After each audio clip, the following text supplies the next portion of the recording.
Makan ubi kayu ganti makan nasi. Itu saranan yang Dipertua Dewan Rakyat Tan Sri Johari Abdul sebagai alternatif sementara menunggu bekalan beras putih tempatan BPT selesai. Rencana pemerintah Malaysia untuk mengimpor beras dari Indonesia. Kami telah berbincang perkara-perkara utama tanpa protokol.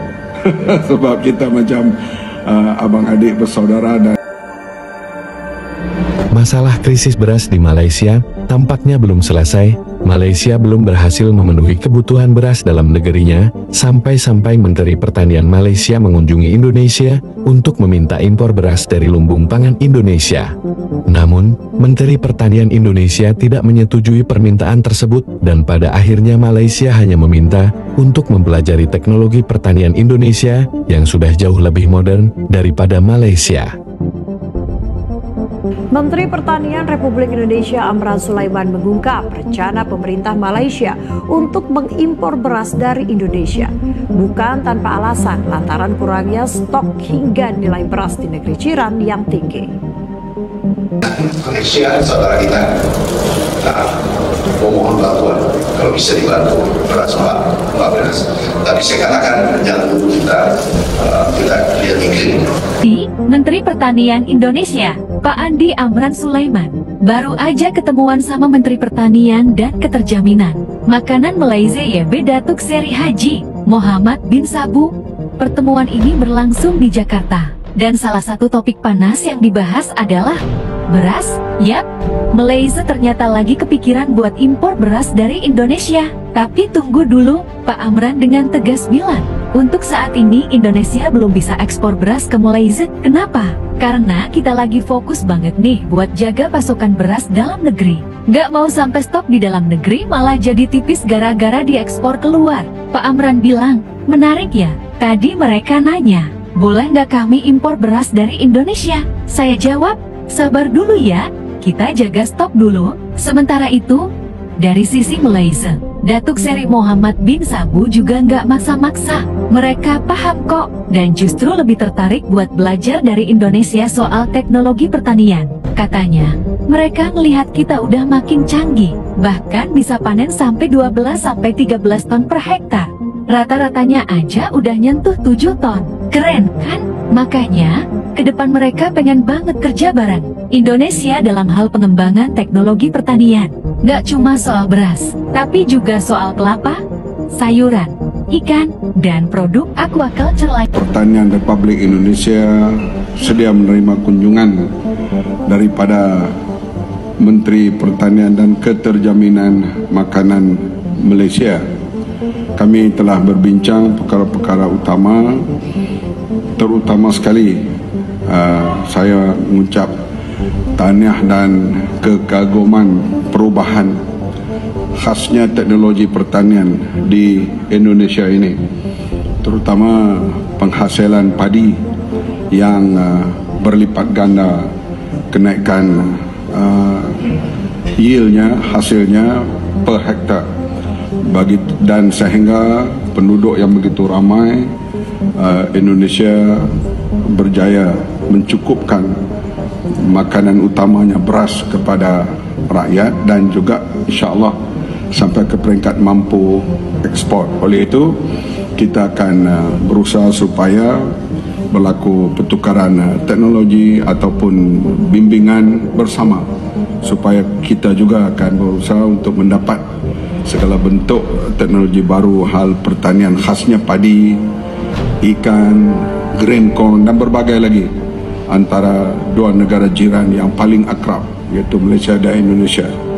Perbincangan berjalan dengan begitu tanpa protokol sebab kita macam abang adik bersaudara dan kita ada lihat beberapa kelebihan yang ada di sini yang perlu kami pelajari dan begitulah juga sebaliknya. Dan pihak kami khasnya MARDI iaitu satu badan penyelidikan Malaysia akan terus berkolaborasi dengan pihak Kementerian Pertanian di Indonesia ini supaya kita dapat bertukar-tukar terutama sekali manfaat bersama hal teknologi dan pemodenan. Jepang krisis beras, Filipina krisis beras, Malaysia krisis beras. Alhamdulillah Indonesia masih ada beras. Alhamdulillah sampai saat ini, walaupun tidak resmi, target yang saya berikan ke tim pangan, ya, Pak Sul Hasan, Pak Amran, kita swasembada, saya beri waktu 4 tahun kan. Ternyata alhamdulillah sangat besar kemungkinan, insya Allah mungkin tidak sampai 4 tahun, mungkin akhir 2025 bisa kita katakan kita swasembada pangan. Saya minta Menteri Pertanian berdiri, sama Menko Pangan berdiri, tepuk tangan. Saya hormat sama kalian. Terima kasih untuk jajaran semuanya, seluruh pertanian, seluruh kalangan yang berurusan sama pangan. Sampaikan hormat saya dari hati saya paling mendalam. Saudara sekarang pahlawan-pahlawan bangsa.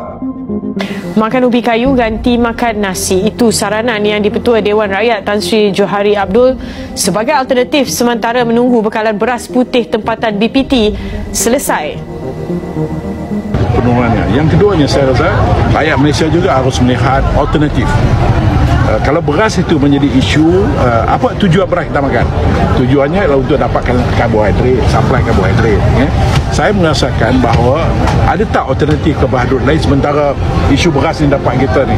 Contohnya, saya pernah berbincang dengan beberapa MP dari Sarawak. Banyak MP Sarawak yang menanam ubi kayu, kan saya?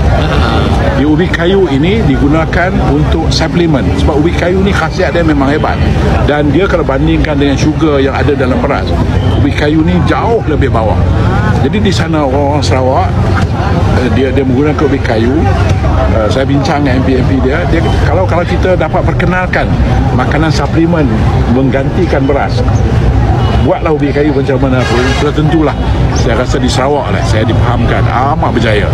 Yang Dipertua Dewan Rakyat Johari Abdul mencadangkan agar rakyat Malaysia menggantikan nasi dengan ubi kayu sebagai langkah sementara bagi menunggu isu bekalan beras tempatan selesai. Saudara, dalam sejarah negara Malaysia ini sejak merdeka, belum lagi ada mana-mana pemimpin ataupun kerajaan menyuruh rakyat makan ubi kerana ketiadaan beras. Dan adakah rakyat nak makan ubi dengan rendang daging atau ayam, ataupun makan ubi dengan asam pedas ataupun masak lemak? Saudara, mungkin selepas ini, selepas subsidi petrol ditarik oleh kerajaan, mereka akan bagi tahu rakyat kena makan ubi dengan kelapa, gula dan garam untuk menangani masalah harga barang basah dan kering yang meningkat dalam pasaran tempatan. Inilah standard kerajaan Pakatan Harapan, kerajaan Madani yang nak mengembalikan Malaysia ke zaman batu.